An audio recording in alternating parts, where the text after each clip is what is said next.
Yo, yo, yo, yo, yo, what's up all my burners, stoners, potheads out there? This is Weedman420 with the Weedman420 Chronicles. How's everybody doing out there? Hopefully you guys had a banging Thanksgiving and everybody was good and fine during the holiday. And now you're Christmas shopping all week long with Black Friday and Cyber Monday and Green Wednesday. Hopefully you finding some gifts for your loved ones and for yourself. I know there was some banging sales going on in the cannabis world last week. So hopefully you enjoyed your Thanksgiving. We sure did. Me and Mrs. Weedman held hands and ate some turkey and ate some mashed potatoes and had a good Thanksgiving. So hopefully everyone's doing well out there. Mrs. Weedman, how you doing? Doing all right. Can't believe we are already in the month of December. It is the holiday season rolling in here. Are we 12 days away for the 12 days of Christmas away? No. No, not yet? Not yet. Close? I think so. Yeah. Okay. Yeah. So no singing turtle doves or anything like that right now. Yeah, I think everybody is just ready for 2020 to end. Right? Yeah. Yeah. It'll be ringing out the new year more than ringing in. I'm going to be smoking the New Year. Yeah, in. that I didn't don't know even make about sense. you. I'm going to be smoking it up. We're going to be ringing out this year more than we're ringing in the new year, I think. Like, get out of here, 2020. Well, 2020 has been a good year for cannabis, though. Yeah, it has. Maybe not for the world in itself because of COVID and everything else, but cannabis has had a good year. So I'm happy about the cannabis community. But we're going to smoke right now. But before we smoke, we're going to cheers our rosé. All day. All day. Cheers. There we go. Salute. It's kind of summery, though, isn't it? Rosé? I don't think so. I think you can drink rosé all the time. I think most people do. I don't think good. people really follow the wine kind of. There's no rules in anything. No, not Right? anymore. Throw the rules out the window. Do what makes you happy. Do whatever makes you If happy. you want to drink rosé in December, frickin' drink rosé in December. That's it. That's That's all. it. Well, we're going to smoke, and we're smoking a strain right now. We've been smoking it for the last couple of days. What do we have? It's called Slurricane. Am I going to be slurring? I did a little bit yesterday when I smoked this. But this is by Justice Grown. It's an indica dominant, around 20%, and it's indica cannabis strain crossing with do-si-do, and some purple punch, which I actually really like purple punch. That's why I think I really like this strain. It's pungent, indica dominant terpene profile, pushes heavy aromas of creamy OG with undertones of tropical blueberries. Am I Fancy. smoking? Yeah, smoke. Okay. Some of the feelings is relaxed, happy, euphoric, sleepy, and uplifted, which I got some good night's sleep on it, and this made me feel very relaxed and very euphoric. The negative effect I'm going to say about this, the dry mouth is a bitch. I woke up today and felt like someone stuck 50 cotton balls in my mouth, and I was coughing cotton balls up when I woke up this morning. I drank like a big glass of water. So there is some dry mouth into this, was the only negative thing I have to say about this. Hello. And then it helps with anxiety, pain, insomnia, stress, and depression, which are all good stuff to hear. So this was a really good strain. I've smoked a few Justice grown cannabis strains. One of my faves from them is Crunch Berries. This one's a good one. I like it. Slurricane, just so you know. So I'm going to smoke while Mrs. Weedman just tells you how she is liking life right now. Well, what I'll say is that we usually talk about how I like a strain, and we smoked it the last 2 nights, and I don't have like a great recall of how I felt on it. So maybe it just made me feel so like just smooth that I just don't remember like a big head high. I think my body felt relaxed. I know I slept super well both nights. You did sleep super well. Yeah. And I could say this, when we were down here listening to some good jazz and It some was good chill. music, Super you were chill. very Yeah, I did chill. say that, yeah. You had you had Vega on you, just hanging, and you were Our just bird. Yeah, you Yeah. were just everybody knows who It was Vega super is. mellow. Yeah, It was just nice mellow, So- but not like a big head high. I don't feel like I had cloudy thoughts. No, not at all. I know that I didn't have slurred speech now that I think about it, but I did feel like maybe I didn't have enough focus because my concern was if I smoked 2 hits while we were recording that I might not speak well. So, again, this is my go-to lately. I'm just going to have 1 hit while we get going here I on will the say, show, I will and then say maybe this I'll. though: you smoked 4 hits of this yesterday. You did last night. You smoked 4. We smoked 1 and then Yeah, 2 that's back right. to I back. did. Yeah, and then we hit one And more then time. we relaxed a little bit, listened to music. We talked about life for a while, and then we smoked another one, and then we got lost in our zone for a minute. I think you were in your zone. I was in Yeah. my zone, researching some more stuff for the podcast, and I was in a zone. And then all of a sudden, I woke up and I looked at you. I'm like, "You want to smoke another hit?" And you were like, "Yeah." And then we went up and watched TV, like we always do. So I like this strain. good. Like I said, the cotton mouth is the only negative effect on it for me. Did you get any cotton mouth from it? I don't know. Not that I'm aware of. No, but it was good. I like it. I don't know if I'll buy it again, but it was good. I've heard some people talking about Slur came from some other different cultivators around the country that make this strain. But I like Justice. It's pretty good. So good stuff. So we got some fucking banging news right now, though. The House approves federal cannabis legalization bill in a historic vote. Woo-hoo. This is big news, big news. But the only thing about it, it's great that the House did this, but it still has to go to the Senate. And the Senate is probably impartial to this. Kamala Harris is in there right now, probably pushing for this bill.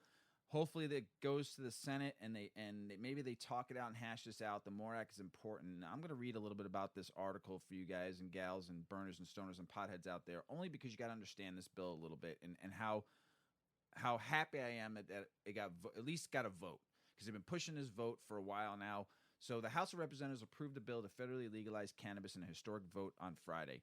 It's the day that cannabis reform advocates have been building towards for years, a full-floor vote to end prohibition in the Chamber of Congress. Prior to the bill's approval, in a 228 to 164 vote, Republican lawmakers spent days criticizing the Democratic counterparts for bringing the legislation to the floor. I have no reason why I wasn't there to listen.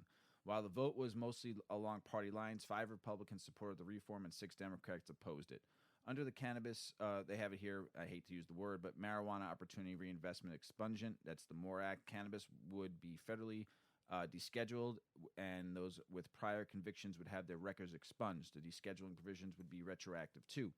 Despite the unprecedented House victory for reformers, few believe the legislation stands a chance in the Republican-controlled Senate, at least before the end of the current Congress early next month. Vice President-elect Kamala Harris, Democrat California, is the lead sponsor of the Senate companion version of the bill. Ahead of the bill's passage, debate on the floor largely consisted of Democrats making the case that the reform will help to right the wrongs of racist war on drugs, and Republicans arguing that legalization would cause harms to children and public safety, that now is not the right time to consider the issue in any case. I don't understand why. Across the nation, thousands of men and women have suffered needlessly from the federal criminalization of cannabis, particularly in communities of color, and have borne the burden of collateral consequences for those insured in criminal legal systems that have damaged our society across generations. I agree with that. Mm-hmm. Representative Sheila Jackson Lee, Democrat, Texas, said in her opening remarks, "This is unacceptable. We must change our laws. It's time for the Congress to catch up with the reforms that the states are enacting." Nice words. Let's see what else here. Representative Matt Glutz, Republican, Florida, the sole GOP co-sponsor of the legalization, said that while he feels the bill is flawed, he's voting for it because the federal government has lied to the people of this country about, it says marijuana here, for a generation. They need to take that word and throw it out of everything once this bill passed. It needs to be called cannabis, what doctors and what the medical term is actually called. We have seen a generation, particularly of black and brown youth, locked up for offenses that should not be resulted in any incarceration whatsoever, he said. The fourth-ranking Democrat in the House, Republican, Mr. Jeffries, Democrat in New York, said cannabis criminalization represents a strain on our democracy, emphasizing ongoing racial disparities in enforcement despite the fact that black and white people use cannabis at roughly the same rates. Of course we do, because we're the cannabis community and we love cannabis. There you go. It brings people together. Congressional Cannabis Caucus co-chair Barbara Lee, Democrat, California, said the MORE Act is an important racial justice measure and the product of years of the work by so many activists and advocates and young people, and it's long overdue. It's time to end these unjust laws which have shattered the lives of so many young people of color. The congresswoman who presided over the chamber during the final vote said, Republican Earl Bloom, Democrat Oregon, another Cannabis Caucus co-chair and longtime cannabis reform advocate, gave an impassioned speech in the support bill. Well, you just decriminalized all drugs in that state, so, I mean, you're all for it there in Oregon. I love you. We're not rushing to legalize cannabis, he said. The American people have already done that. We're here because Congress has failed to deal with the disastrous war on drugs and do its part for over 50 million regular cannabis users who live in every one of your districts. Damn right we do. It's time for the Congress to set up and do its part, he said. We need to catch up with the rest of the American people. Yes, you do, because we voted you in. Representative Jim Jordan, Republican Ohio, repeated the GOP criticism of Democrat priorities with the vote and slammed the tax provisions of the MORE Act.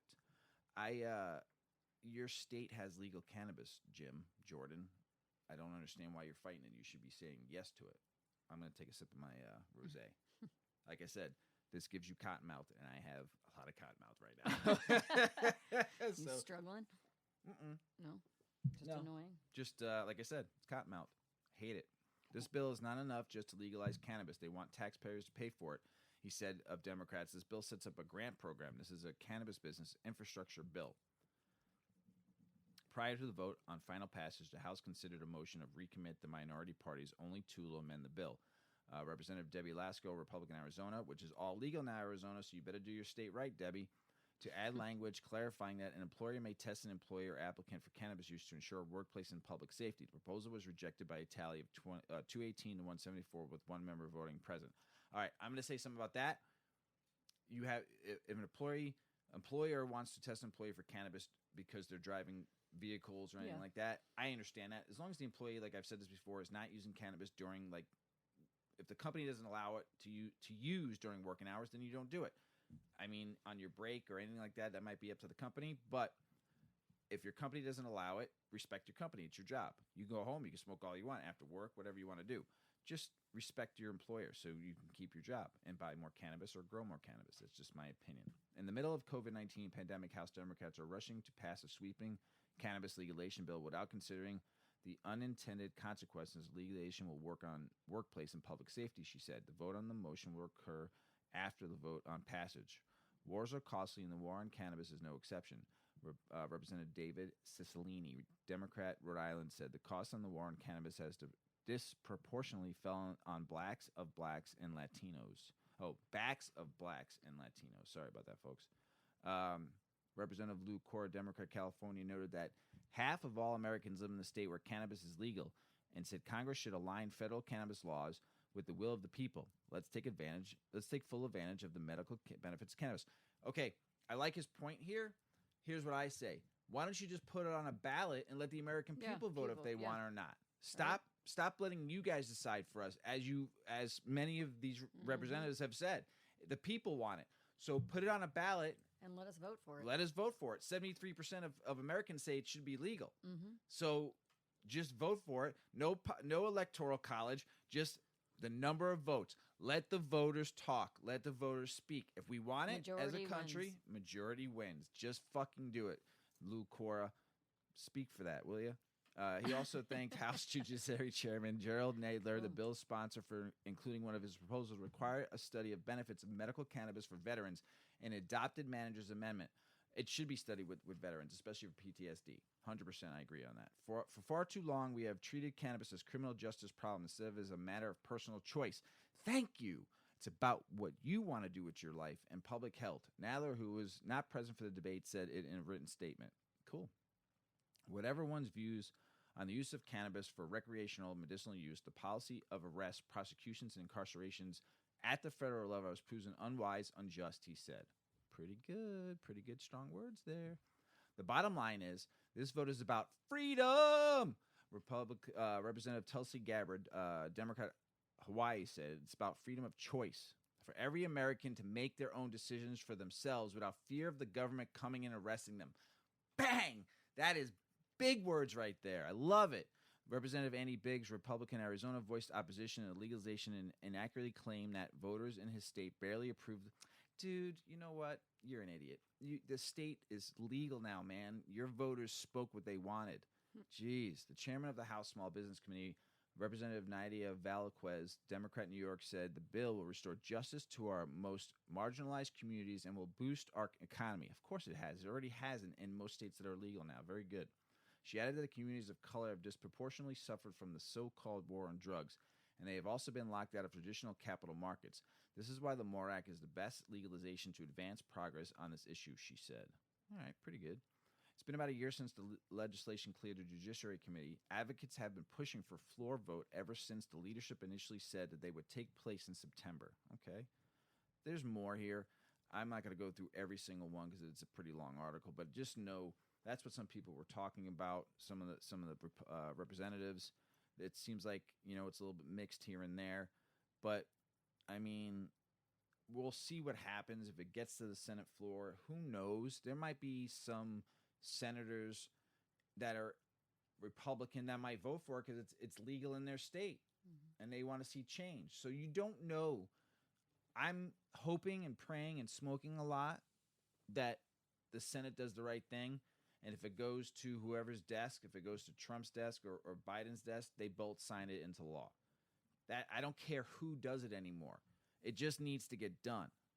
And the American people have spoken many a times. You saw in the election that just passed, 5 states and what they did. And I'm going to go into another article in a second about this. But just know that it should be up to the people. If we want it, great. Pass it, Senate. Write it into law. And let's get the first stage of this country on cannabis legalization and get marijuana written out of that too. That should be in there. It should be taken out of everything. We should elaborate on that for people. I've talked about cannabis. Yeah. I've talked about marijuana with the cannabis. So let's talk about marijuana real quick. So marijuana, back in the 1930s, when it was fully legalized by Harry Anslinger, as you guys all know, I call him that. Harry Anslinger, when he wrote into law in the 1930s and he put marijuana on it, you couldn't have, it was the Marijuana Tax Act. Okay. So the reason why this happened was because, and it was started being called marijuana, was because Mexican immigrants that were coming over the border and working in the United States, we were all immigrants here, people. They were here working, but bought cannabis over because they were able to grow cannabis down there. Don't forget, we grew hemp in the United States until they took it late out in the 1900s. So don't forget, we grew hemp too. So in an act of racism, Harry Anslinger didn't like that the Mexican immigrants were coming over here, and they put a law on marijuana and targeted Mexican Americans that came in this country to work like we all did, okay? So it was a pure source of racism. They called it marijuana. Mexican Americans and Mexicans in Mexico call it marijuana, no H. So I don't like calling it marijuana. We're trying to get that out of the whole dictionary. Cannabis, ganja, mota, whatever your country calls it, whatever you call it, slang. Is weed acceptable? Yeah. Weed is fine. They had a show called Weeds. I know. You know, I just don't feel. I feel like I don't know what you're supposed to say and not say anymore. But really, none of those words were ever an act of racism, except for marijuana. Except for marijuana. Okay. So we shouldn't use marijuana because it is an act of racism against everybody, but especially Mexicans, Hispanics. I understand that. Yeah, I just wasn't sure if there were others that you're not supposed to use. Yeah. So the term, the most acceptable term would be cannabis then, and then medical. medical. Oh, so just the word medical now means cannabis. Yeah, the medical scientists, doctors call it cannabis. Right. So then you have your slang, and then slang would be weed. Yeah, Kush, ganja, whatever. Kush, No, bud, I mean, whatever you want to call it. There's so many. Flower, oh my God, I can right. read there's like over 250, maybe even more slang. Well, right. And then every language has what we call cannabis, their own word. Right. So there's a lot. Yeah. But just take the marijuana out of your own. I know people like to joke about it. Marijuana, you smoke that marijuana. That's a joke that we say, but it's still a term of racism. Right. That's just my opinion. Yeah. I don't know, take it or leave it. But here's some stuff going on in some of the new states that on November 3rd voted for their states. Some are having some problems right now. Some are not. Here, Arizona, the state offers a mixed bag. CEO of Arizona-based the cannabis business advisor Sarah Glucklickson ranks the market toward the top in business opportunities among the 5 new states, particularly for cultivators and processors. She based her ranking on the potential for building out huge cultivation and processing centers indoors. So that's pretty good for Arizona. Let's see here. Mississippi, without any licensing caps, the surface of Mississippi appears poised to mirror Oklahoma's MMJ market, where no restrictions on permit numbers have allowed the state's industry to boom. But not so fast. Mississippi and Oklahoma aren't the same. Oklahoma's new program removes municipal control and leaves it to the state to write the regulations. That means Mississippi will have local control over MMJ industries, which can create roadblocks. I got to say something about Mississippi real quick. They've been growing weed in Mississippi for the government forever. How hard is it just to mirror what they did and what the federal government allowed in that state? They were able to grow cannabis for the federal government to do testing on it. So how hard is it? Just follow the college that they've been growing it in for so long and go from there. Let's see here. Montana, Joe Montana. The state recreational cannabis regulations call for 10 cultivation tiers of up to 30,000 square feet plus a micro tier of up to 250 square feet. The sticking point would be growers, existing medical cannabis business will get first crack to entry the recreational market for a year, and the initiative also requires a business license to go to Montana residents. That's pretty cool. New Jersey, the place I was born. They're saying that Jersey will. This is the crazy thing. Before I go any further, I've been reading a lot of articles. I've been reading a lot of stuff being posted. They're already calling East Coast, West Coast. Who's going to have the best cannabis in the next 5 to 10 years? They're saying that Jersey is going to have the best because it's called the Garden State, and they have some of the best soil on earth. Really? They're saying. I came from Jersey, and I'm a good soil. It's the first time you admitted it. I was born there. Sorry, New Jersey people. It's just a New York, New Jersey thing, right? I grew up in New York, but I was born in Jersey, and so I mean, but they're already saying that they're already starting shit between the East and the West. Who's gonna have the best cannabis? You know what? Don't even. You know who's gonna have the best? The Midwest. I grew up farm town. If you guys all saw my picture I posted yesterday on Instagram, or when I posted it, you home growers, and I'm going to call you original growers because there's a big conflict going on right now with people calling it homegrown, which I just think is just stop. So anyway, original grown, homegrown are going to be the people. I mean, you've been seeing what Wes has been growing. Sure. I've been showing you what he's been growing. He grows at home. Mm-hmm. He grows in his for his tribe. Right. You know? So I think it's like you're really going to see where just like craft beer, where the home brewers were the ones that were like led the craft beer way with all the different brews they were brewing, crazy shit they were doing. You're going to see some stuff coming out of people's basements and their garages that are going to blow people's minds in the next 10 feet. That's how California got their start. I mean, they were growing it up in Humboldt County illegally, now legally, but growing it and perfecting their trade. What is that area? It's like all the mysteries. The triangle, the green triangle of Humboldt County. Yeah, Humboldt County. Yeah. But they've been growing since the 70s when they brought the Hindu Kush over. So you're going to tell me that don't start this East Coast, West Coast bullshit. We lost 2 phenomenal rappers that way because of the fucking goddamn media fucking shit up. So I'm telling you, do not start who's going to have the best cannabis. We all grow cannabis together because it brings us together no matter who grows it. Just treat the industry right. And I'm going to move on because I'm not going to talk about the other states right now because I'm going on a tangent, as you can all see. I'm just letting some shit out of my mind because I told you I like this strain. I do. It just gives me cotton mouth. So I do. I really like this strain. But about a couple of years ago, there was, what would you call it? A stand-up? Not a stand-up. A movement. A movement, but it was more than a movement because it was powerful. It was motion. Yes. And Mrs. Weedman here is going to go into this, and it was the hashtag #MeToo movement, and it moved everybody. If you had a heart and soul, it moved everybody. And no one's perfect in this world. I'm one of them. I'm one of the least perfect people in this world. We've all made mistakes. But this was a powerful, powerful movement, and we're seeing it already in the early stages of the cannabis industry. And this is all Mrs. Weedman right here. Mrs. Weedman, this is you. It's something special to us. We've been trying to make awareness that women in cannabis. We've done a lot of shows now about the women in cannabis. Understand, this is a powerful, powerful, powerful article that I found and Mrs. Weedman found. So listen up, all you burners, stoners, and potheads out there. So let me just preface this with this being a sensitive subject and that it might be a trigger subject for people. So we are going to talk about the MeToo movement and specifically one woman's legacy victory. She was up against the cannabis industry in a court case, and her victory could lead to so many more victories. So this goes back to Liv Vasquez's legal victory in the cannabis workplace. It was over about 2 years ago that the MeToo movement began, and conversations continue as more stories of workplace sexual harassment abound. Individuals and corporations are being held accountable in a new way. Like any other industry, there are many instances of misconduct and bad behavior in cannabis history.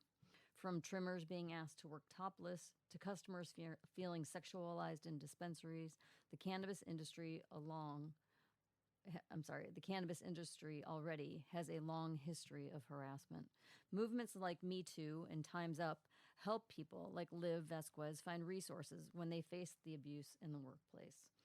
And just like a little lead into that, like, honestly, like, there's, I don't even know how many times in a week you could potentially be harassed.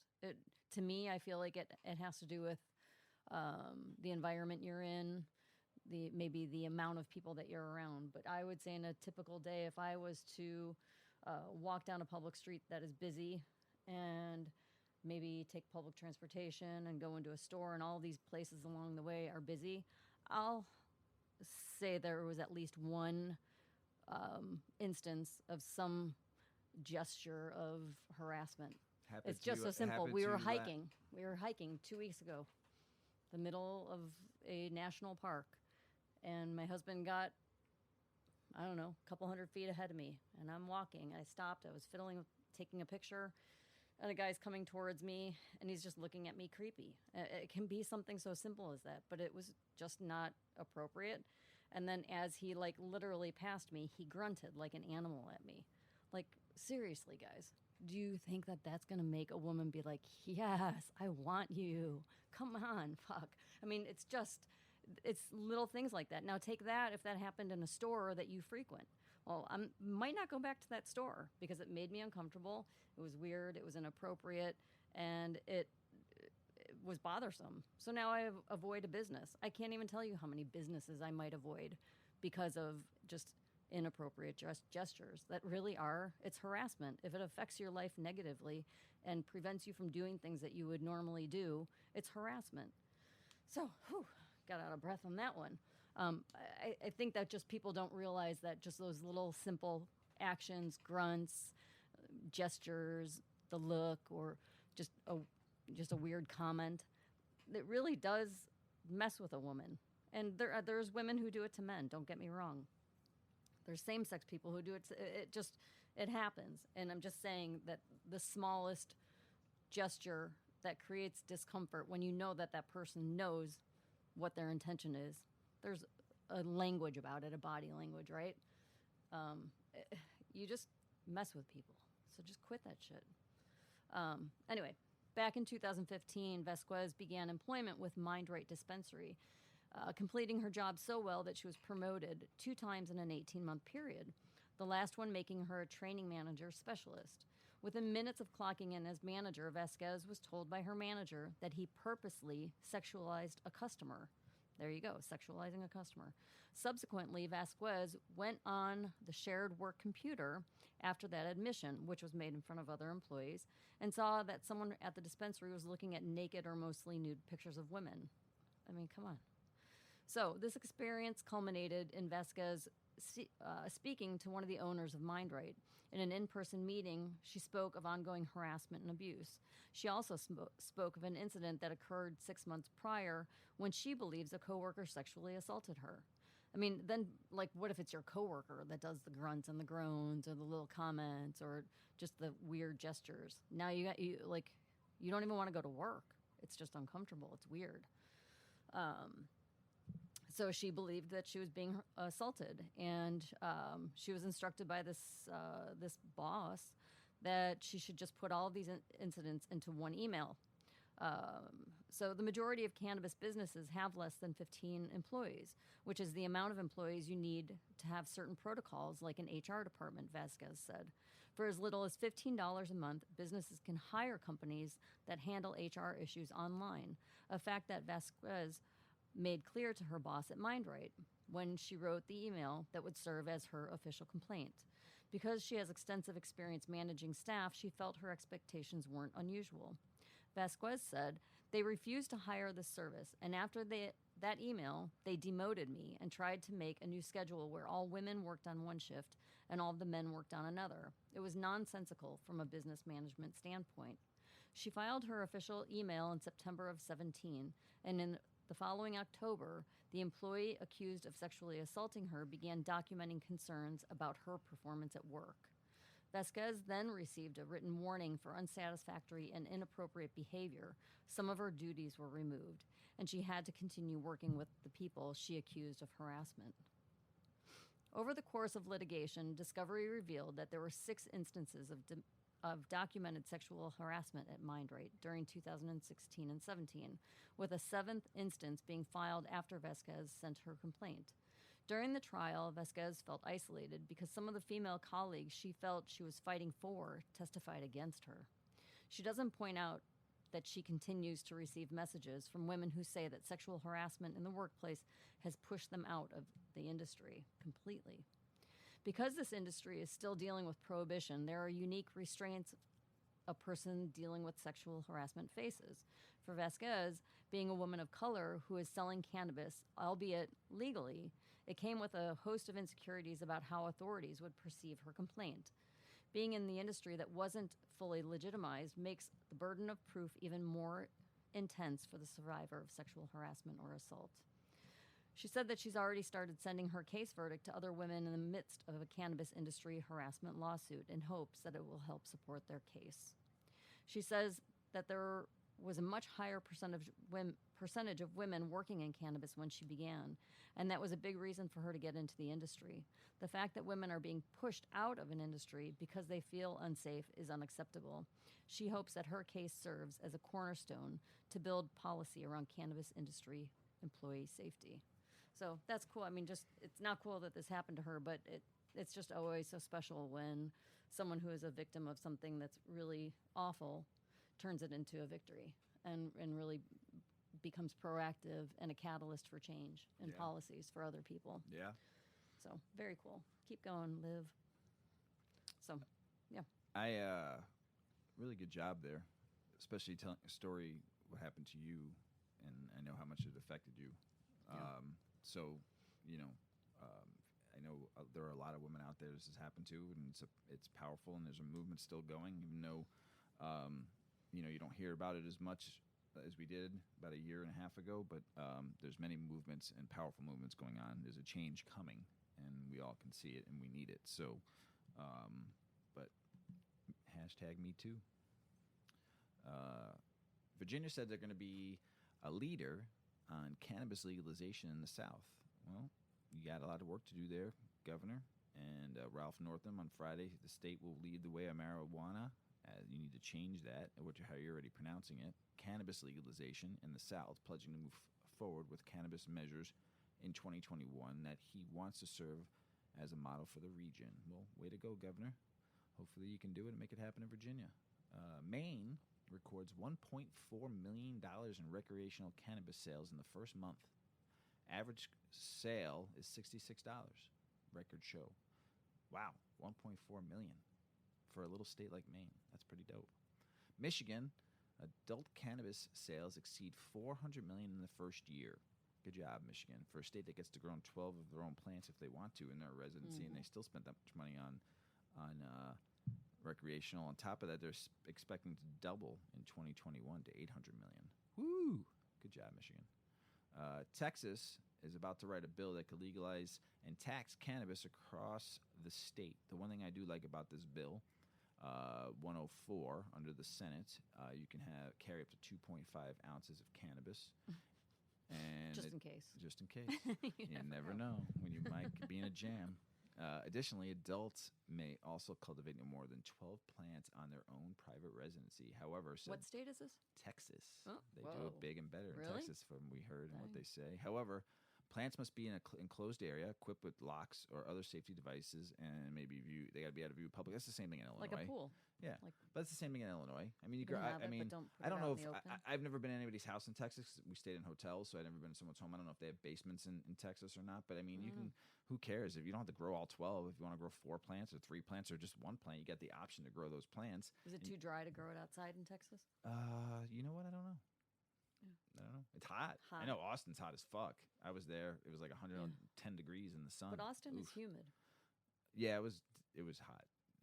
It was hot. That's all I got to say. But I had a lot of fun down there. But that'd be cool. I mean, grow 12 plants, even if you just grew 1 or 2. That's pretty dope. Pass that bill. Get it done. Something cool about the state of Illinois. for all you medical cannabis in the Medical Cannabis Program Act, and you have a card, the states exceeded the $7.5 million compassionate use of medical cannabis fund. They're at $28 million.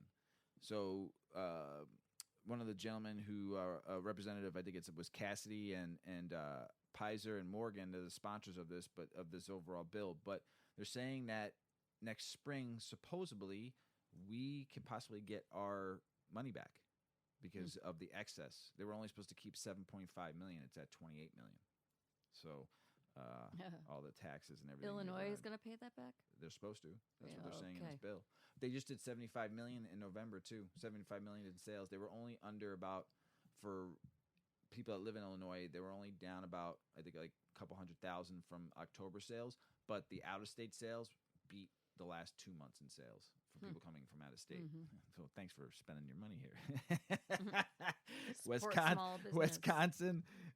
Wisconsin, Indiana, that's probably where the bulk, and probably Iowa, where the bulk of the people are coming from. And you guys are giving us your tax dollars. Appreciate you. All those 3 states that aren't doing cannabis right now, shame on you. We appreciate that money. And I appreciate getting my money back. Top New York Republican and lawmakers say cannabis legalization will happen in 2021. All right, we'll see. We've talked about a lot of celebrities on this podcast, kind of getting in the cannabis game. So Mrs. Weedman is going to talk about some more celebrities. Yeah. Cash money. Yeah. So, of course, there's going to always be people that jump on the bandwagon, and celebrities have always been known to endorse something, sponsor. I mean, there's plenty of athletes and actors and actresses that end up making more money in sponsorship than they made in their careers as the profession that they're in. So we know that celebrities are always going to cash in on stuff that they could put their face on and their personality, their name on, right? But legally speaking, cannabis has slowly been making progress. It's starting to shift our cultural perspective so much that it seems like celebrities are openly embracing the drug, and that should be the norm, right? But really, that's not what's happening. Despite the fact that cannabis is more mainstream than ever, there are still people in the world who have trouble understanding it, which makes endorsing a product a sticky situation. I will say sticky. I had to take pictures of your plants, Mr. Weedman. Sticky, dicky, and icky. Holy schmoly. My hands were like sticky all day long. Sticky, icky, dicky, wicky. It was like, they were so sticky. Oh, gosh, I can't wait to smoke those. Terps on those things, they're like as thick as, I don't even Drippity know what. derps. They looked like, what did they look like? I don't know, you what's tell the me. sour straws? The sour straw candy. Oh, yeah, I remember those. That's the what they pixie look- sticks. No, we had them upstairs. The things we gave away for Halloween. Oh, the sour long The strings, whatever the they are. strings. The It's sour like- apple ones. Those They're like dope. a shoelace with Yes. sugar on the outside, and Yes. it's sour. That's what the leaves T's on your plant favorite. look like. T's They look like They're sour crisp. candy. I got more pictures. I only posted one, so I'm gonna post some more on our story so you guys can see what we've been. So We're working our trade. sticky situation. Back to that. There's still celebrities that are worried about ruining their image, and I'll say that. Like in my day-to-day work, I don't really cross the topic of cannabis unless a client brings it up. But it's just a sticky situation. I don't want someone thinking that I'm not handling their contract because I'm stoned. Listen, we I had get stoned in my own our hours. house appraised. We just had our house appraised, and the gentleman who came and did the appraisal, he came out and saw my tent, and he's like, "What's in there?" And we opened it, and he's like, "Oh, cool. My brother-in-law wants to learn." And He's like, "I take a picture of that." Yeah. My brother-in-law wants one of those. I'm like, "Yeah, take a picture." He wanted he wanted a picture of the setup. I'm like, "Do you want to see the plants?" It was so good. It was almost as good as when the. I'm like, "It's a sign of the times." It's right? almost as good as when the guy came to fix the dryer, and he was talking about the parakeets, and I thought he was talking about carrots that I was growing in the. He thought you were growing carrots. Yeah, I thought he was asking I was growing carrots. I said, "No, I grow cannabis in there." He's like, "No, I was talking about the parrots." I'm like, "Oh, the parakeets." Oh, I think you were talking carrots. Carrots, parrots. Oh my Lord! All right. Oh my gosh. So anyway, it can be a sticky situation talking about weed if you're not talking about weed with the right people, right?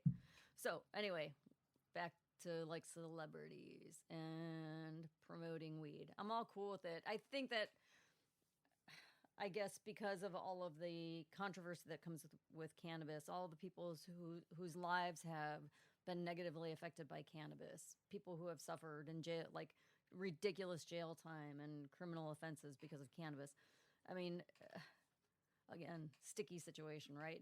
If you're going to be a celebrity and put your face on a brand of cannabis, get behind cannabis. Don't just do it for the freaking money. That's I like all. that, Mrs. All right? Weed Man. That's all I like have to say. that. We don't have to give him If recognition. you don't believe in it and you don't use it, then don't promote it. There's plenty of people who do believe in it, and they should be the faces behind it. Damn, that's good. Right? I like that. So do we even have to give them any credits? I'll give a little credit. Really? Chelsea Handler. She's spoken up about the perks of therapy, meditation, and weed. She's talked about cannabis for a long time. Yeah. A long time. And how these three things have helped her cut down on drinking. And they help her stay more calm and present. This year, she partnered with a cannabis brand called Sweet Flower, curating the Evolution Kit. She included her favorite cannabis products, which were some pre-rolls, some chocolate-covered blueberries, and cannabis-infused social tonics, so non-alcoholic beverages. So that was Chelsea Handler getting behind a brand. Then we have Gwyneth Paltrow, and this kind of makes reference to... Not a fan. I know, I'm not either. I'm not a fan. And I'm not surprised by this. So she doesn't really get behind weed, but she promotes it. So we won't talk about it, but she partnered with a cannabis-infused beverage maker. Okay, anyway, good for her. She said, I'm not actually a big personal user of it. Okay. So, Gwyneth. moving on. Go sell some more exercise clothing. Seth Rogen, he is a freaking pothead. Oh, he's right? an advocate. Yeah. So anyway, I'm cool with this. So he and his writing partner, Evan Goldberg, came up with Houseplant, a recreational Canadian marijuana company, cannabis company. Houseplant is a passion we've brought to life through drive and dedication, Rogan said in a press release. Every decision we've made for the business reflects the years of education, firsthand experience, and the respect that we have for cannabis. So the result of years of experience and dedication is Houseplant, which is a backed collaboration with the Ontario-based grower Canopy Growth. And they're not just about creating high-quality products, but also helping consumers understand cannabis on a deeper level. I think that's awesome. Margaret Cho. She's a comedian, actress, fashion designer, and a huge fan of cannabis. I've seen her in her comedy skits. She jokes around about cannabis all the time. She said it stimulates everything, your creativity, your hunger, everything. When it comes to the business side of things, Chow, I think I mispronounced her name, has designed her very own strain of cannabis, a riff of OG Kush called Margaret Chowji. That's pretty good. It has powerfully relaxing effects with the side effect of giggles. I want to try it. That's like our comedian. That's like our great, strain. We love right? that kind of stuff. And I'm like all up in arms about Martha Stewart and cannabis going together. I just think it's awesome. She's the best. She did the crime. I'm like a student of Martha Stewart days on when like home magazines were what you went to for information. I hear you talk like she's awesome. The way you live your life and the way you dress and coordinate and kind of like. I don't dress like Martha Stewart. No. Okay. Coordination though, yes. I didn't say dress. I said like, you whoa, coordinate. She talked about how to whoa. coordinate your outfits I on need a to show go one time. reevaluate my No, wardrobe. you do not dress like Martha Stewart. Phew. But the way you Not coordinate that it's your bad, clothes it's and the just way not you me. coordinate what you're I know. wearing the next day. Yes. That's Yes. what she's always talked about. She's particular. Yes. She's a little fussy. And whatever. So anyway, she is one of the most controversial and successful weed celebrities. She's been involved with cannabis in many ways, whether on her cooking show with Snoop Dogg or launching a brand of CBD products. In September, the Queen of Lifestyle Branding partnered with Canopy Growth to launch her own line of CBD products called Martha Stewart CBD. That's two for Canopy Growth Yeah. out there. The products are geared towards people who are curious about cannabis, but maybe not ready to make the full jump into THC products. There you go. Here's another big one, Jay-Z. He has been named Chief Visionary Officer of two cannabis brands, Caliva and Left Coast Ventures, which focus on cannabis and hemp. The goal of the new venture, according to a press release, is to refine the industry with a mission to both consolidate the California cannabis market and create an impactful global community. Jay-Z will guide brand strategy and social equity ventures, which is a fund that will invest in Black and minority-owned cannabis businesses, as well as contributing to progressive criminal justice initiatives. Although we can't fully redeem the injustices created by the war on drugs, we can help shape a brighter and inclusive future, says Jay-Z. The brands we build will pave a new forward path for a legacy rooted in equality, access, and justice. We're creating something people can trust, and we're investing in our future, our peoples, and our communities. I think that's super cool. I'd Dope. like to, yeah. Dope. That's a brand I'll follow. Then we've got Kristen Bell. She's been a big proponent of CBD products. She just partnered with Lord Jones, and she's created a brand called Happy Dance, and it's bath products, CBD-based bath products. Kind of cool. Another big one, last year professional soccer player Megan Rapinoe partnered with Mendy, a Portland-based CBD brand developed with female athletes in mind. Her sister, who is also one of the co-founders of the brand, said no other CBD brand has signed an athlete as recognizable as Rapinoe and who is still playing. She wants a robust rule to help us grow from an underdog to a global CBD sport brand. Mendy's mission is to provide athletes with different and healthy options for recovery and sleep aids using natural elements. Since THC still holds stigma in professional sports, Mendy provides powerful products that are CBD based. So, pretty cool. Yeah. Awesome stuff. Yeah. Good for celebrities getting in the cannabis game. But Well, I think, doing it the right way. Yeah, and, part of it too is Except for Gwyneth Paltrow. fame has reach, right? So they're doing a good thing. They're trying to mainstream and destigmatize product. 100%. And that's all cool, That's good. right? They're celebrities. Hopefully they hire, diversity. I just think it's cool. Diversity, and I also think they have to be people that truly support cannabis 100%. and the movement and want to give back to it. Two really good stuff, Mrs. Weedman, right there. Yeah. Pretty proud of you. Thanks. Little internet. Do you guys remember that this was supposed to just be like a fill-in because we thought COVID was just going to be a hot minute of our lives? COVID's still going though. And I was just going to do I remember doing the first episode fine. And then the second one was like, really? Can't somebody just come over? Mm. And then the third one was like, oh, fuck. And here I am, 20? You're half. 15? You're 3/4 of the show now. 15 later? You're 3/4 of the show now. Oh, jeez. You're in. Can't wait till we can have guests on. Actually, we have 2 coming next episode. Yay. It's gonna be a lot of fun. Good. International news. Yep. Big one right here. Cannabis is officially recognized as a medicine following historic UN vote. That's big. If you haven't heard or listened, but it's been on the list as a Schedule 5 since 1961 on the narcotic drugs for 59 years. That is big. And the only part about this that is just heart for me, because the world now is going to see that the UN now has taken this off. And because this whole thing was, and they say it in this article, it was rooted in prejudice and racism. And that was the executive director of the International Drug Policy. So, this is just more than 50 countries around the world have already adopted medicinal cannabis, and they're saying cannabis in this article, which is great, not marijuana, which is huge. Yeah. Fucking huge. There's not marijuana in this article at all. It's all cannabis. Usually I sub in cannabis when I see. Yeah, I do the same. Right. This is huge. As well as this, Canada, Uruguay, and 15 U.S. states have legalized recreational cannabis use. Mexico and Luxembourg are also close to legalizing we're not calling this a drug. This flower, plant, tree, whatever you want to call it, it's not a drug. So they need to change that in that article. This is welcome news for the millions of people who use cannabis for therapeutic purposes and reflects the reality of the growing market for cannabis-based medicinal products. If you want to call it medicinal, I'm all for it. Drug, it's in a joint press release from the group of drug reform NGOs. So let's call it, that's different.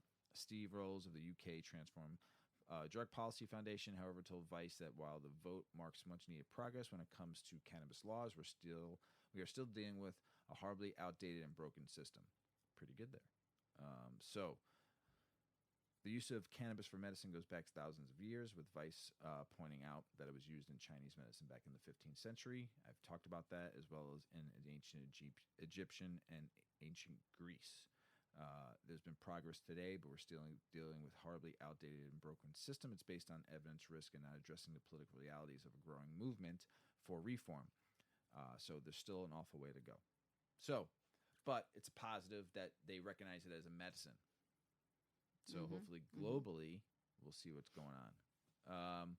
Interview with the UK's leading pain specialist, Dr. Anthony Ordman. He says here, this is a conventional medicine we have for dealing with pain are not that good. So I really wanted to have a good look at cannabis-based medicines, which I think may in some ways be better and safer for people long-term pain. So Dr. Anthony Ordman in the UK, he's a pain specialist. He's totally for prescribing cannabis as medicine to his patients for pain. That's big.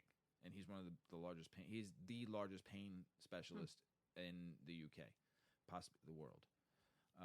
North Macedonia moves to make recreational cannabis use legal. Way to go. First Balkan country to allow the recreational use of cannabis. Prime Minister Zoran, don't mess with the Zohan, said on Friday, adding that his government is mulling Amsterdam as an example. Pretty good for the first Balkan state. Zimbabwe, 1.25 billion plan sees cannabis as the biggest cash crop. Another African country. Baby gonna just rule the world with cannabis. You can grow some great stuff out there. Use that soil that's never been used for something great. So Zimbabwe got a chance to make some big money. And you know what I buy from the dispensary and in Illinois, and I've seen different states have good packaging. I've seen Illinois have some good packaging. I don't like all the plastic I'm seeing for cannabis to be, there. But the packaging is getting better. The labels are getting better. I think you need more cultivators need to do some more. But Mrs. Weedman, how do you feel about the packaging? I bring home and always show you the package and the labels and all that kind of stuff. What do you think? Well, like on just a surface level, I think that there's too much packaging, just like everything. You've got this big giant package with like 2 little buds in there. Hefty, like really thick walled glass jars with wood lids for a bud. Like, come on. I mean, I think they're almost spending more on the packaging than they are on the product. And, where does that all end up? Seriously. I mean, the nice thing with the glass jars, keep them, store your weed in them. Like, they're good jars, right? But there's a lot of plastic waste. But on a bigger picture, a more important picture is not just that. Well, I don't know. Environment's very important. But it's that they're just not informative enough. A Science Daily study about THC levels in edibles found that most consumers aged 16 to 30 could not identify if an edible had low or high THC levels based on its label. Add to the fact that roughly 30% of Americans consume cannabis. I didn't realize that 30% of Americans consume cannabis, which leaves a sizable audience who could benefit from cannabis if they knew more about it. The little information consumers have, like strain names, just tells us very little about what to expect. But names like GMO and meat breath don't hint at the effects, right? Creative naming coupled with the plant's federal illegality is a recipe for confusion and inconsistency. There's no mandated label for cannabis, like the nutrition labels you might find on a bag of chips. And that can lead to bad experiences. However, as the industry develops, packaging and labels are starting to meet shoppers where they are. Brands are working to shift out our cannabis knowledge by providing educational information on packaging. Corey Rothschild, Senior Vice President of Brand Marketing at Cresco Labs, affirmed, it would be a disservice to the industry to not be investing in solutions that can help a broader audience. Part of why cannabis is only helping a fraction of people today is because it's offered in intimidating forms, potencies, and packaging. Stripping away jargon attracts new audiences, which helps destigmatize and normalize consumption, Rothschild shared. It's all about trying to figure out what details are most relevant to a particular consumer. So they've pretty much calculated that the consumer experience can be broken down into 3 personas, and then they should package based on these 3 personas. So number 1 is the newcomer or the re-engager. But obviously, the re-engager is probably someone who never got anything in anything but a baggie, right? There was no packaging. It was just whatever shit your buddy down the block got you, right? Either you bought a dime bag that came in one of those or little film little, container, or film little, containers. But that was really about it. That's all you had. Right. Then there's the connoisseur, the person who probably has been smoking forever, but was particular about what they smoked and knew the strains they liked, and maybe grew some stuff here and there. And then 3 is the medical patient, who's really just looking for a solution to their problem. So they're smoking for a whole different reason. Cannabis newcomers don't want to dive deep into the science. They want to know the effects, not the facts, the effects. Patrick Toast, the co-founder of High Hopes, believes shoppers in this group need help incorporating cannabis into their life. Either they've never used cannabis, or maybe they tried it and had an awful experience. Now that it's recreational, they're going to try it again. That's somebody we call a re-engaging consumer. What they care about is how products will make them feel and alter their experience. That's why we give them terpene info. That's good, right? They should. Yeah. Terpenes. I went to the dispensary, bought this what we're smoking tonight for the show, and I walked up and I wanted to test. It's a little different. I wanted to test the bud tenders to see. I said, "Hey, I'm looking for some flower. I want a THC level between 19% to 25%. So I gave him a little option. I want an indica, but I didn't call it style because it's not the style. I want an indica plant. I want it to have these two terpenes in there. And what are the cannabinoids, the other cannabinoids that are in there?" He goes, "Well, what terpenes are you looking for?" I said, "I'm looking for myrcene and linalool. I want relaxation, I want sleep, and I want something that's going to put me out." And he goes, "Well, we got something." I think he might have been playing me a little bit. He did his best to understand what I was talking about, and I was testing them because I've been going in there long enough, and me taking these courses at the junior college about being a retail cannabis specialist. I'm learning, but I've always been learning, and I've always asked these kind of questions. But now I want to know, because now cannabis is like, you need to know this stuff. And when I said what I was looking for, he kind of got me, but he kind of was like showing me stuff. Right. And I would take the packaging. You can't touch it there, but he would turn. I'm like, "Let me see the back." And no packaging says, there's only 2 that I've seen that put the terpenes on there now. So not everybody does. Not everybody's doing it yet. Okay.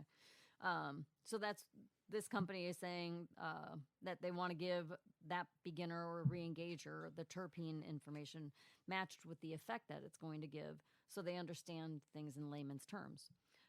While effect hooks people, a lot of packaging is missing dosing information for this audience, which is essential. As seen in the Science Daily study, descriptive information such as symbols and words are more effective in helping consumers understand THC potency and approximating the serving sizes for cannabis products. Newcomers and re-engagers want packaging that clearly defines a beginner's dose. I think that that's so important, because they can just continue to have bad experiences. Right. Because if they overconsume. I will say this, to go on what I was saying. He did follow me what I was saying. He did also get me what I was looking for. Good. So because he got us that CBD strain that we smoked last night to try for you during the day, and it was good. It was exactly what we were looking for, so he got me. And then the Slurricane we actually like, except for the cottonmouth, but I didn't say I didn't want something that gave me cottonmouth. But he did give me 2 really good strains that I like. That's cool. And then I asked for the syrup, so I mean, I already knew what I wanted on that. So but I think they're getting a lot better because they have to know. Right. So good job on that. The connoisseur, that's our second category, is an experienced consumer who wants all of the possible information they can get, right? This group is looking for different tastes and profiles of strains. If you're looking at a strain and it says fruity or citrusy, now this person, the connoisseur, is going to start imagining that. And they're going to start getting excited about that purchase, right? This guy, he went on to say that typically they want specifications like phenotype and how it was grown. So that's kind of like where I end at like wine and everything. It's like I don't really have the time or the desire to learn that much information. I look at labels, right? I look like for the good artwork. But you got to have good labels. But this is so important because everybody's looking for different information on their labels, right? So packaging with details. So back to the connoisseur, they want packaging with details about the lineage, the terpenes, cannabinoids. That will appeal to them. They want brands that recognize their passion and knowledge and deliver that information in charts, infographics, and links with more resources. Connoisseurs might worry about losing the weed culture they helped create because they're connoisseurs. They think that weed is amazing. Right. And they embrace that, but they are very much into the technicalities of it. But they should take solace in knowing that brands are considering them. Brands don't want to lose the history of cannabis and why people named things that they did. They're trying to keep that spirit, but find a way to elevate the look. And then that third purchaser is going to be the patient. They're a hybrid, essentially, of the newcomer and the connoisseur. Because they're looking for different data. They want to know the mental and physical effects. And some are interested in details That's about... me. Yeah? Yeah, that's me. Yeah. I'm not a connoisseur. No. More of the patient. I want to know what it's going to do for my body Mm-hmm. and how it's going to help me sleep and relax. And that's, I think, more what I'm into than the whole connoisseur fine wine kind of thing. It's too foo-foo for me. It's just They want details about terpenes and cannabinoids and how they reflect to the conditions that they might be trying to treat. Toast explained, although it's a slow go away, sativa, indica, and hybrid are still relevant, especially in medical markets. A novice patient might not understand terpenes, but companies recognize that including them in their label information might spark curiosity. And because of this, rather than complex charts, they opt for fresh and minimal ways to describe the effects, even if it's just spelling them out. There's certain cultivators now that put in like relax. Yeah. I've seen that. Like on the Stimulate, dog, like on the dog walkers, they Right. put like sit, stay, sleep kind of thing. So Right. I mean, that's gives somebody the newbie smoker, the patient smoker that's not Just one word educated yet. description. How will I Right. feel? And then they'll learn if that strain works for them or not. And then they're Yeah. going to want to know What's in that strain Right. and what else can I smoke 100%. that gives me that? Yeah, Right. that was me. Yeah. The beginner. Yeah, I was always just, a burner, smoke. I like to smoke. I like to smoke socially. I like to smoke at home, whatever. I never really looked into it. But then when I became a patient, because of my back injury, was when I really wanted to know. Give me the primary effect of how I will feel with Right. this. And then once I'm familiar with that, I like it. I want to know other strains that are like 100%. That's Yeah. what I look for now because Sure. we've talked about me on sativa. I do like sativa going out to clubs or going to see concerts or any of that kind of stuff. But when I smoke, I want at home 90% of the time. Yeah, I would say me too. I want an indica dominant or an indica hybrid or just indica altogether strain that's good, and that knows basically it's the plant. Indica is a plant. Right. But at least you know when you hear indica that it's going to be a mellow style plant. Now, what's in that, cannabinoids, terpenes, are what you're looking for once you know more. But it's the basics that gives the newbie smoker or the new patient. Like, what do I like? Berries or Kushes? You like Kush. Anything that has the Kush You in the love the name. Kush. Yeah, they all work for me. Right. They're So you found great. that Yeah. style. It's not really a strain. I mean, sorry, it is a strain. Kush is a strain and a style. But what's It's a in variety. that variety? But what's in that Kush strain you're smoking? You like? We've talked about this. The kosher Kush. It has probably the right terpenes in there for you. It has the right cannabinoid mixture for you, and you like that. Right. So that's what people are going to really want to know more on the patient side of things. I get the connoisseur. It's kind of like the craft beer drinker or the home brewer. We've talked about that too. So like where the home brewer gets into real technical, real like where your hops from, where your grain and malts are from. Same thing with the connoisseur. Where's the seed? Where's the genetics? Who's making that seed? They're going to want to know from Would the you grow it in? How many weeks? 100%. Right. Did you use any PGRs? When did you trim? How What kind long? of nutrients you used? Yeah, you get it. So Right. it's just, Yeah. So, medical patient, Mr. Weedman is definitely falls into the category of medical patient. They care most about effects. But the why is essential, and that's caused by terpenes and cannabinoids, and that should be messaged in a clear and digestible way.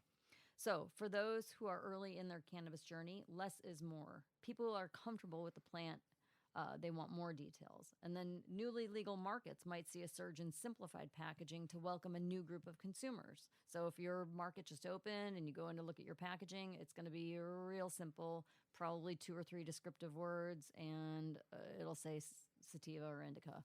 You probably won't see hybrid, right? It's going to be simplified packaging to welcome you as new consumers. I like And that. while the market matures, they might use more visual aids to explain terpenes and cannabinoids. States and brands who are early to market have set trends that new brands will adopt. ideally getting us closer to a packaging that we all really deserve as our needs and our journeys evolve. Yeah, 100%. Yeah. I like that. That was a great information, Mhm. Mrs. Weeman. I like that a lot. What you went through and talked about, because it really there's gonna be, if we're gonna break the stigma and help people learn so they understand what cannabis is. Not everyone's gonna take a course. Mm-hmm. They're gonna expect their bud tender to know. And Right. and they're gonna expect the packaging and like you said, visually Mm-hmm. to see. Most people are visual learners, to see what's on the packaging or information they can find. Going on the company's websites and see what they're growing and tracking. If you like Mhm. a certain cultivator and you want to know what they put in stuff, you're gonna have to do some Do a little research, work. of Yeah. course. So, good stuff. Yeah. Man, you had some good shit today. You too. Thank you. Always. I was been smoking this strain for the last couple of nights, as we said, and last night while we were watching the Great British Baking Show, I it was love that show. probably like around 2:00 in the morning. Yeah, our sleep times are way off right now, Way and off. it's terrible because now we're like the curtains go up at like 9 in the morning instead of Yes. 7, and I'm yeah. up and And showered. the curtains go back down at like Yeah. 4:30. Yeah. There's so little It's daylight. winter, it Ugh, sucks. we got to get back. Like, Yeah. Yeah. But when we were watching that show, I was pretty baked and on top of the cotton mouth, and I was drinking water like crazy. While Mrs. Weeman was watching it, I started zoning out, and the song "Here Comes Santa Claus" comes in my head because Mrs. Weeman's her next topic is something fun. So I'm sitting there, and I was gonna turn to Mrs. Weedman and say, I just created a song in my head for the podcast. Mhm. Do you want to hear it? And it wasn't quite done yet. So Mrs. Weedman went out today to go do her. She's an essential worker. She had to go do her day job, and I kind of felt bad because all day long I was doing some stuff for the podcast and I was doing some different things, but I had to. I wanted to finish this song for everyone to lead into Mrs. Weedman's next talk. I'm skipping my talk so you guys can go into this song, and I don't know. I think All it's right, kind of just stupid. I sing know. it. I'm Sing just it, embarrassed. Mr. All right, Weedman. you ready? Yep. Here comes Santa Kush. Here comes Santa Kush. Right down Santa Kush Lane. Burners and stoners and all the potheads smoking their bongs again. Joints are flowing, stoners are singing, everyone's nice and high, even me. So hang your bowls and smoke big doinks, 'cause Santa Kush comes tonight. Yay! Oh, that's so cute. That's so cute. That's what happens late night You when can you're sing baked. okay. That's all right. I can hold a wasn't little bad. bit of a medley. Yeah. Well, Is there a Santa Kush? there Did is somebody make now. No, I just created that What last the night. heck? I think. That'd be fun. There should be like a ho ho ho. It makes you feel like ho ho ho ho. Makes you feel happy. So whoever wants to come to my house, or Gives I you should good play, hearty I laughs. should play Santa Kush, and just go up around the streets and hand little 1 gram. It should make you like feel really people. happy and really heavy. So Weed Man Right, dressed in a 'cause Santa Santa's Kush big. costume. Right. That'd be pretty fun. Handing out 1 gram joints to people to Oh, try that'd be funny. of the new shit we're growing. That's gonna Yeah. wipe people out. Oh my gosh.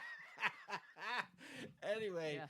Mrs. Weeman's gonna talk to you about it's holiday time, the love and giving time. If you just love in your heart, but this is just some stuff that if you got a fellow burner, stoner, or pothead, you were thinking about getting him something. Mrs. Weeman's the best shopper I know. Go ahead, All Mrs. right, Weeman. friends, I have the list of the best stoner gifts for the holidays, days of 2020. So get your little pen and paper out or whatever you do to remember these things. The holiday season is here. And with this being a year of constant change and chaos, with all of the crap that has been going on around the world, I think it's a good time to treat your favorite people with some of the best stoner gifts that I could come up with. I compiled some of my favorites, and I think they'd be great for both the novice and the experienced cannabis consumer. So our first one is the Cannabox membership. So this is super cool. It's like your mail order of the month club. So That's maybe pretty you get cool. maybe Yeah. you get razors every month. Maybe you get your cat litter every month. Maybe you get That's your like meals. All Whatever. that kind of stuff's kind of cool. It's cool. Yeah. So the Cannabox membership, I think they have like different price points, different categories. You get, you could do like a 3-month membership. You could do a 6-month. and it's the gift that keeps on giving. Cannabox is an exclusive cannabis monthly subscription box that includes a themed gift box of awesome products. It includes 6 to 9 hand-picked items of the latest and greatest accessories and novelties like rolling papers, bongs, t-shirts, books, accessories. The items are carefully hand-picked or designed by Cannabox experts and delivered right to your doorstep each month. It's like the holidays all over again every time it shows up. That's awesome. It's kind of like Super cool. BarkBox or like that Yeah, kind of thing. yeah. Yeah. Membership. People love BarkBox. Fun. But this would be for you instead of your dog. There you go. How about a disposable pen? Super duper perfect stocking stuffer. Ready to use disposable pens. You can grab them at your local dispensary. You can get one high in THC or CBD, and price tags start as low as $20. They make a perfect gift for a cannabis newbie.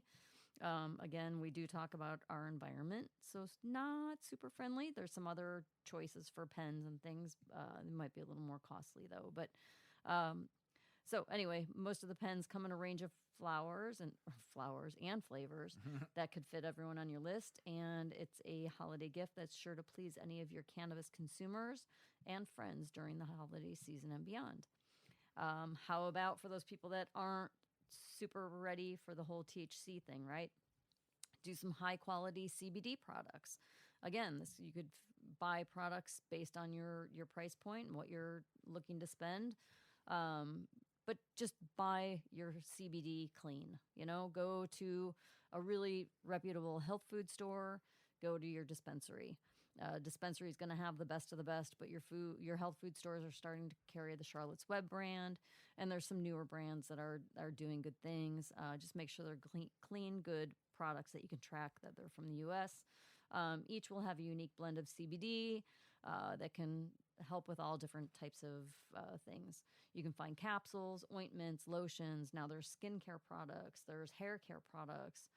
You can get gummies, you can get liquid drops. There's just so many CBD products out there. So stop in your local dispensary or health food store. You're supporting small businesses. You're getting a good gift. Yeah. And they're sure to be a good way to weather the holiday season and beyond. Or how about a little basic cannabis kit? This could be perfect for your canna mama or your stoner sweetheart. You could think of just yourself, like you're preparing for that perfect smoke sesh. What do you like to have, right? Put together like a little bundle of those items. How about going to your local smoke shop, small business in the neighborhood, buy a nice rolling tray, buy some rolling papers, a shiny new lighter, a nice glass pipe. I don't know why, but whenever I say like a pipe, I always think like bad drugs. Isn't that so weird? Say bowl. A bowl? Just say a bowl. Even if it's glass, it's a bowl? It's a bowl. Okay. Yeah. So go buy a new bowl. Maybe buy a really fancy bowl or buy a fancy bong. I don't know. I mean, We've seen $3,500 to $5,000 you could bongs spend out there. You could spend some money, but you could spend some big money. But you could put a really nice kit together for probably $30, $50. Everybody loves screens. A good stash. I like screens. Oh, they're only $1. Yeah. Buy me a 10 new grinder. pack. Yeah. So I would have to buy screens for a year. if you don't smoke, but you know someone who does, just go to your local smoke shop, and someone will know exactly what you need to put together, and they'll help you with finding things that fit your budget. Now, for your fancy bougie friends, bougie. you can find this brand Mind at Ease, MAE, May. They're a new design-centric cannabis brand that includes a line of designer smoke accessories. Ooh, fancy. For holiday gifts, the highlight of their collection is the engraved palm battery, which provides an amazing vaping experience. The battery burns through an entire half-gram cartridge with a single charge. That's pretty good. Yeah, that'd be a lot of smoking. Yeah. Right? All while keeping you looking sleek and stylish. Prepare to enjoy cannabis and luxury. This is the perfect gift for your bougie buddies. And they start at $90. And again, it's a battery. But it looks pretty. Taste like snozberries. It's very fancy. Got a couple of things for all of you bakers and makers out there. Ardent. So again, this would be a little bit more on your upscale price point. They've been the most trusted brand for doing cannabis infusions ever since they were founded. They've created the Ardent FX. It's an all-in-one portable cannabis kitchen and one sleek and simple device. It allows you to decarboxylate, extract, infuse, melt, and bake all in one appliance with full activation and infusion of THC, CBD, CBG, and other cannabinoids. Man. It's perfect as a personal cooking and crafting device. I feel like I'm on like the QVC right now. You do, but it's nice. I should be doing like Vanna hand motions. The Ardent FX is suitable for smaller I will say kitchens this: every company and workspaces without every kitchens. company you're mentioning right now is probably going to get an increase in sales. They should give you some money. A stoner holiday gift that will be enjoyed all year long. It's pricey, starting at $350. I have 4 price sign symbols next to that on a scale of 1 to 5.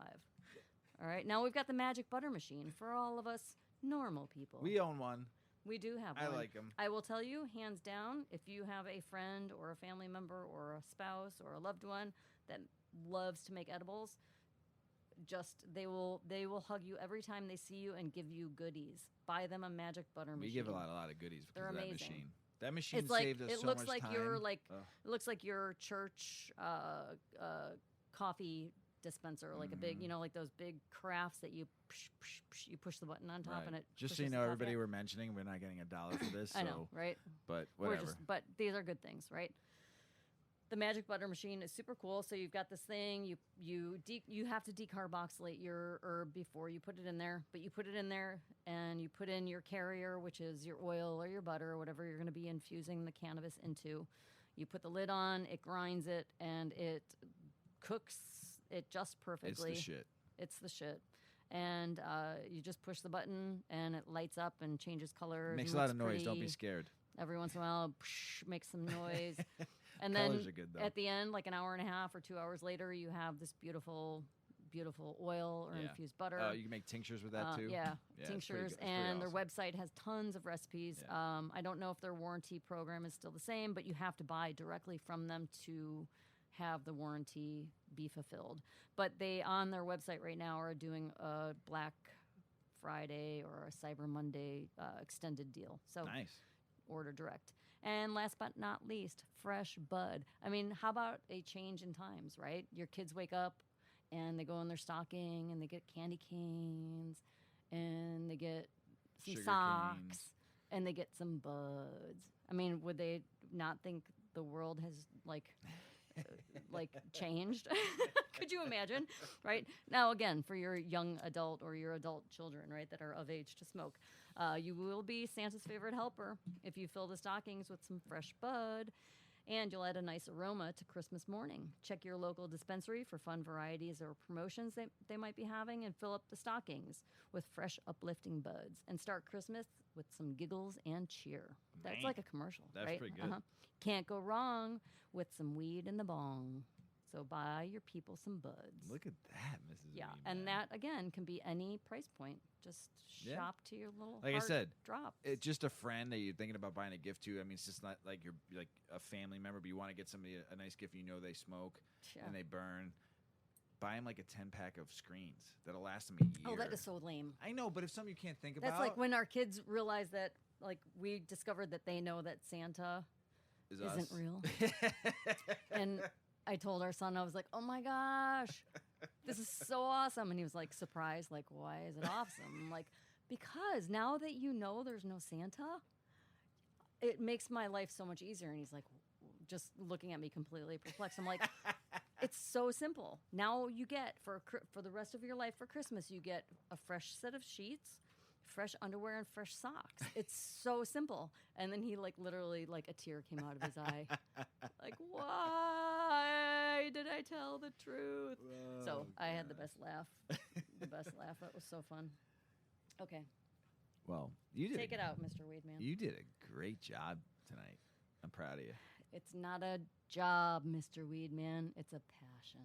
I'm so happy to be here. Still, 9 months am. later. I am. Love it. Yep. Anyway, we love you all. Thank you for listening. We this is a long episode. It's pretty Yeah, good. I It's a think good we one. went long. Sorry, people. Yeah. Hopefully you enjoy it though. We love you all. We got some special guests coming up on the next episode. I'm looking forward to it. It's going to be pretty dope. And please check us out on WeedMan420 Chronicles on Instagram, WeedMan420Pod on Twitter. Give us an email at WeedMan420Chronicles@gmail.com. Thank you. Mrs. Weedman, you got anything else? I think you've said enough. That's it, people. Thank you for enough. listening. I think you've We'll said be enough. back next week. Shush. I think it's time to smoke again. Yeah, He's it getting is. ornery over here. Anyway, we love you all. As Paulie always says, smoke smart, puff, puff, and away. Puff, puff, pass.